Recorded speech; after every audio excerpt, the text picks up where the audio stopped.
కాళేశ్వరం ప్రాజెక్టుపై విచారణ జరిపిన పీసీ ఘోష్ కమిషన్ నిన్న తుది నివేదికను ప్రభుత్వానికి అందించిన విషయం తెలిసిందే. దీనిపై సీఎం రేవంత్ రెడ్డి నేతృత్వంలో ఇవాళ కీలక సమావేశం జరగనున్నట్లు తెలుస్తోంది. నీటిపారుదల శాఖ మంత్రి ఉత్తమ్, సిఎస్ రామకృష్ణారావు, ముఖ్య కార్యదర్శి రాహుల్ బొజ్జా సీఎంకు నివేదిక అందిస్తారని సమాచారం.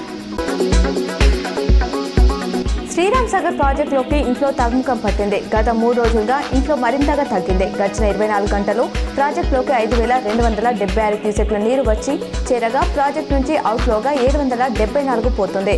కాగా ప్రాజెక్టులో శుక్రవారం ఉదయం 9 గంటలకు 1077.60 అడుగుల నీరు నిల్వ ఉందని ప్రాజెక్టు అధికారులు తెలిపారు.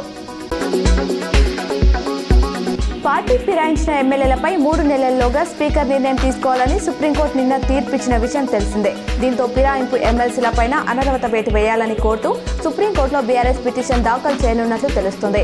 ఈ మేరకు పార్టీ ముఖ్య నేతలతో జరిగిన సమావేశంలో అధినేత కేసీఆర్ నిర్ణయించినట్లు సమాచారం. దేశంలో బియ్యం ధరల నియంత్రణపై కేంద్రం దృష్టి పెట్టింది. భారత్ బ్రాండ్ పేరుతో క్వింటాల్ రైసును ₹2250కు విక్రయించేందుకు నిర్ణయించింది. ఫుడ్ కార్పొరేషన్ ఇండియా వద్ద ఉన్న 202.5 లక్షల మెట్రిక్ టన్నుల బియ్యాన్ని ప్రైవేట్ సంస్థలు, సహకార సంఘాలు, సమైక్యలకు ఈ టెండర్ విధానంలో విక్రయించేందుకు కేటాయించింది. ప్రముఖ పారిశ్రామికవేత్త అనిల్ అంబానీకి ఎన్ఫోర్స్మెంట్ డైరెక్టరేట్ నోటీసులు ఇచ్చింది. బ్యాంకులకు ₹17,000 కోట్ల లోన్ ఫ్రాడ్ కేసులో సామాన్లు చార్జ్ చేసింది. ఆగస్టు 5న విచారణకు రావాలని అందులో పేర్కొంది. మనీ లాండరింగ్ ఆరోపణల నేపథ్యంలో ఈడీ గత వారం అనిల్కు చెందిన కార్యాలయంలో రైడ్స్ వేసింది.